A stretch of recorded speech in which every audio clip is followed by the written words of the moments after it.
truck papunta ng Asia World Station. Ito yung view ng NAIA Station sa Santo Niño Bridge sa Paranaque City. Dr. Santos Station. Sarado pa. Ayan. Bagong kalsada na to. SM City sukat na. Ito na, bayan, oh. May ginawang kalsada. Ayun. Ito raw yung magiging bagong kalsada galing ng Dr. Santos Station. Dr. Santos Station.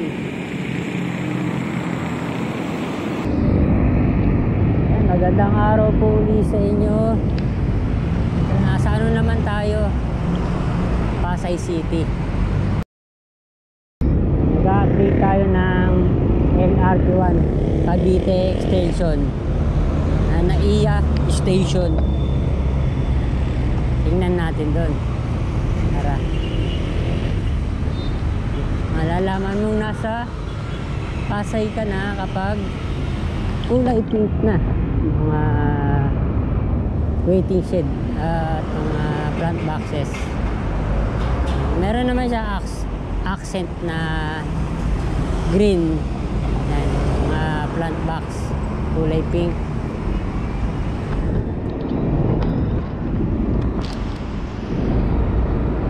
Liliko tayo dito sa kanan.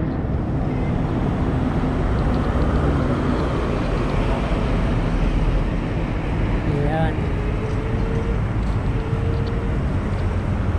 Welcome to Pasay.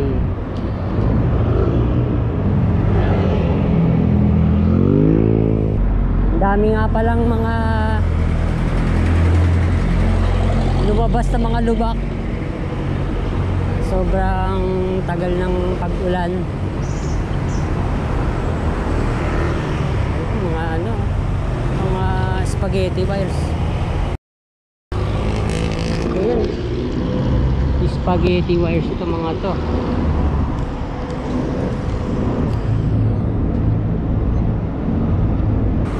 Ayan. Mga kulay pink ang footbridge.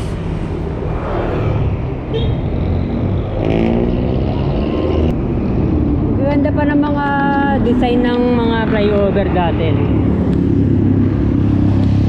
Nakahawig to ng sa may Buendia. Ganda.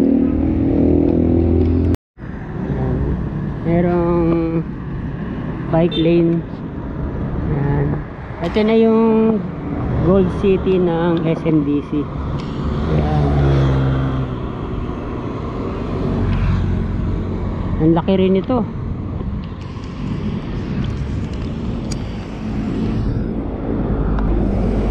Ayun, ang daming mga ginagawa.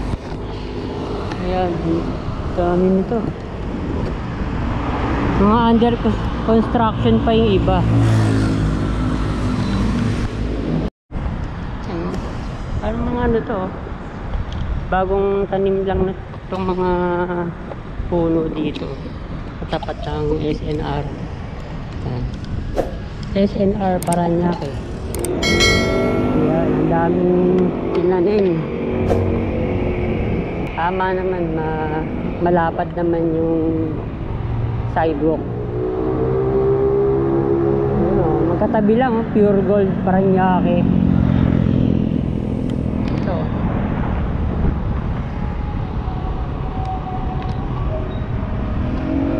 Wala namang dito. Wala nga namang kapuno-puno dito sa paglabas ng Pure Gold Paranaque saka ng SNR. Ayun, nag-iba na yung kulay ng footbridge. Kulay green na. Diyan. Ito na yung Ninoy Aquino Station. Nasa ano siya, no? Gitna siya ng kalsada. Ayan. Ano pa? May mga bakod ba to dito sa ano niya, perimeter. Ayan.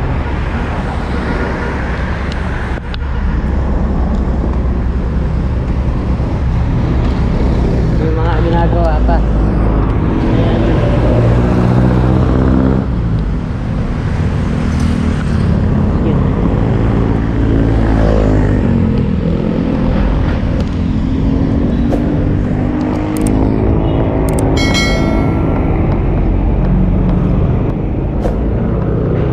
Meron pa rin mga kulay blue na bakod dito sa ilalim ng istasyon.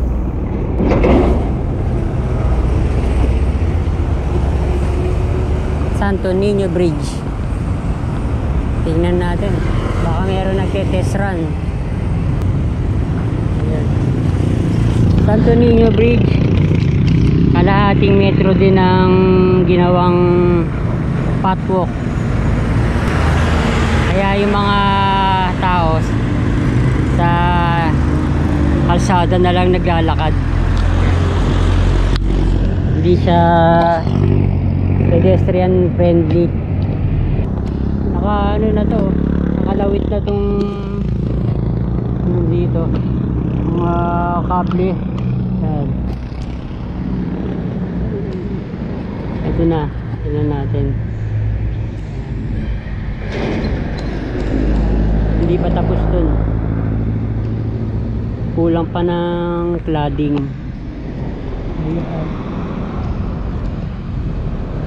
Inarilis. Doon ang papuntang Dr. Santos Station. Yun, i-truck. Yun yung pinaka stasyon.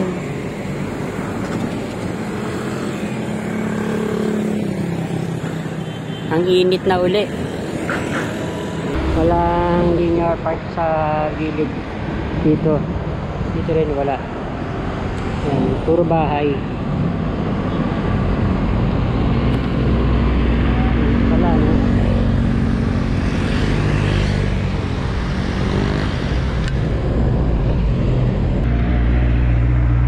Itim ng tubig. At walang linear park. Magkabila. Mga bahay dito sa gilid.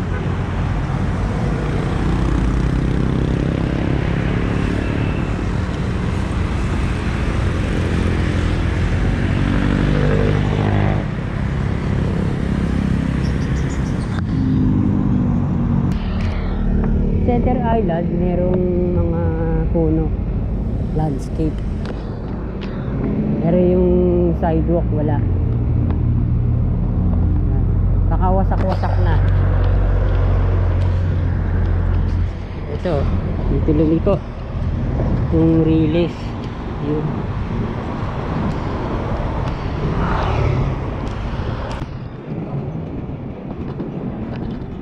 Walang mga nagte-test run.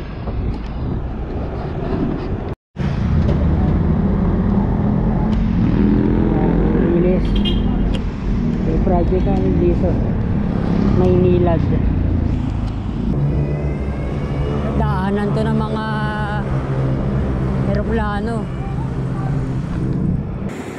Merong signage nilagay. Traffic advisory.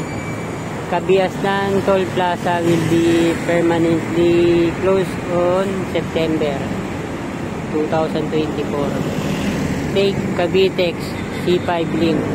Sukat entry as alternative route. Sasarado ng Kabiasnan Toll Plaza na permanente. Yan na.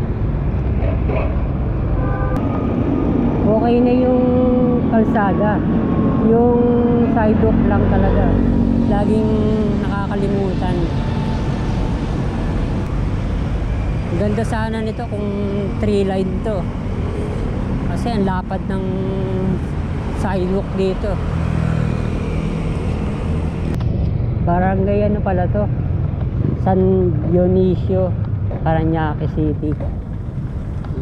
Ganito pa rin pala, nakalawit pa rin itong mga kawad ng kuryente. Ayun yung truck. Kita yung truck doon papunta ng Dr. Santos Station. Ang ganda naman ng Center Island, may mga nilagay na mga puno. Hindi pa nga lang siya malalaki. Ito na yung bagong bukas na C5 Cavite X-Link project.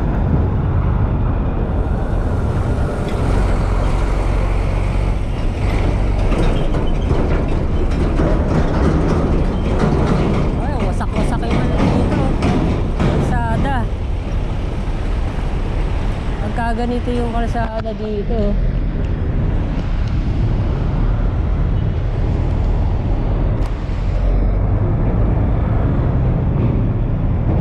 Aayusin sigurado to. Ayan. SM City sukat na.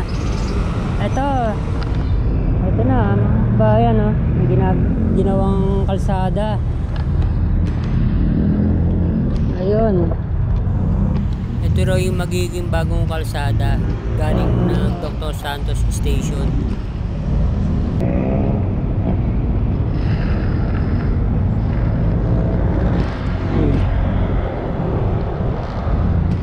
Ayun.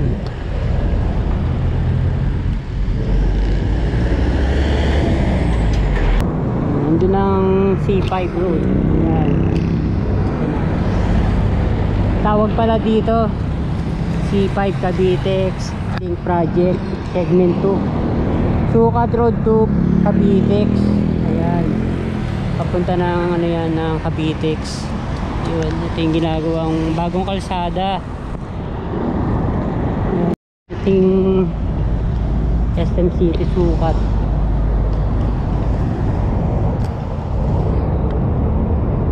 Meron pa yan sa kabila.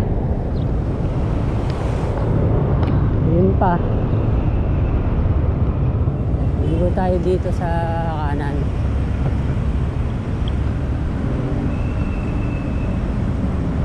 CP Garcia to C5 extension. Yan.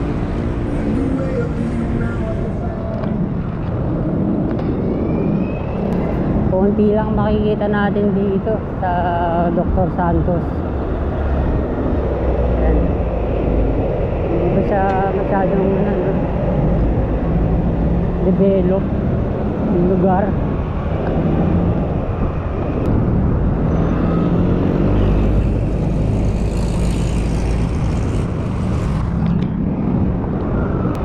Makikita natin dito yung Dr. Santos.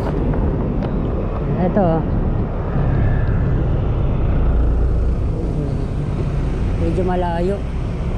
Ito wala, meron pa bagong kalsada to. Ayan, nakalagay oh, Dr. Santos Station.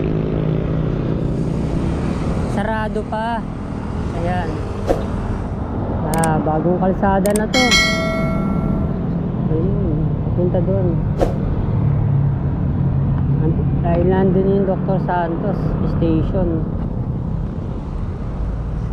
Ayan, lapad dito yung bagong kalsada. Hindi nga lang siya uli 3 line. Ayun, Dr. Santos Station. Hindi ko natin mapupuntahan doon.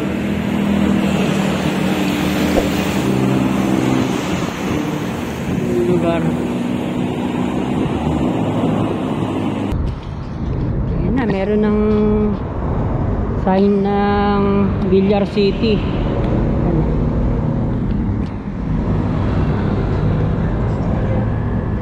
Nandun ang Riles. Ayan, Riles. Ayun ang Dr. Santos. Laki nitong lugar.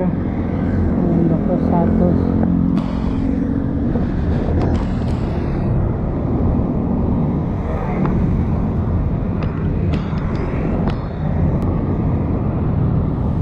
Ang ganda ng ano niya, ng area.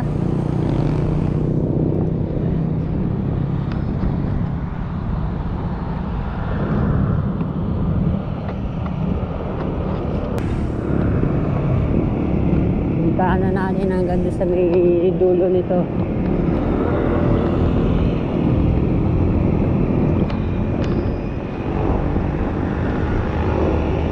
Andun lang yung dulo, mga kabayan.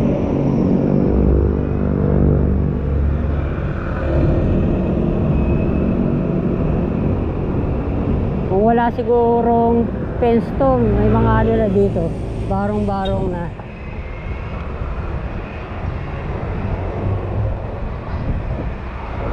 Meron mga street vendors sa may creek.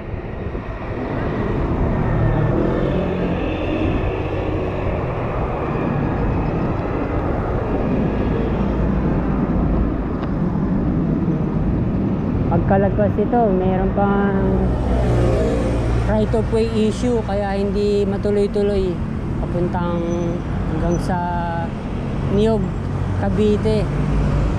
Kaya matatagalan pa. Wala tuloy ano dito, construction ng LRT1.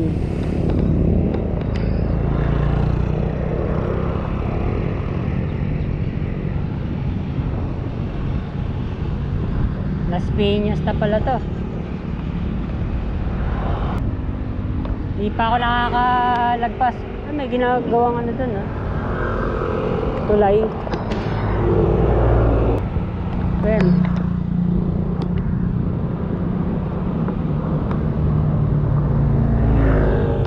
nauubos nga lang yung mga ano natin, ano, mga open space.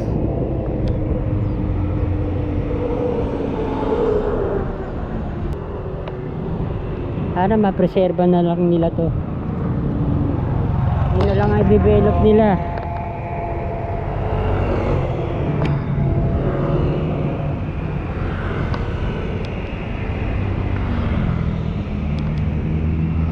Dito hindi mo ramdam na mainit dahil ang lalaki na ng mga puno.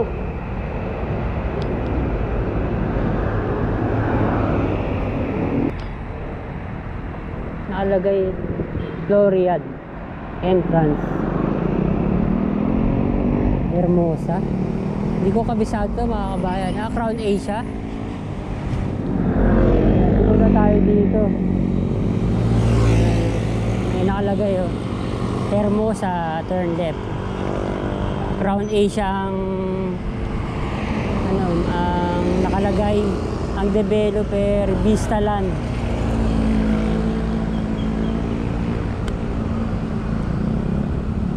Yun pala dito, no?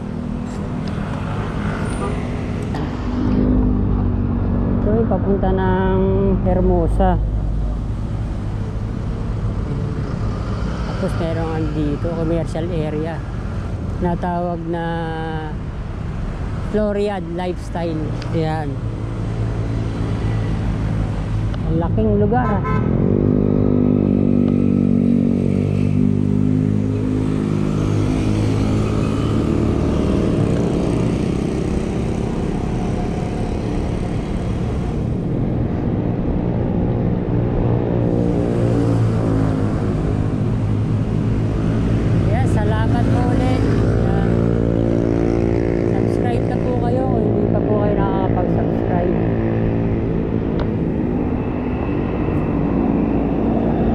Dennis Shakey's. Ano yung dulo? Laki.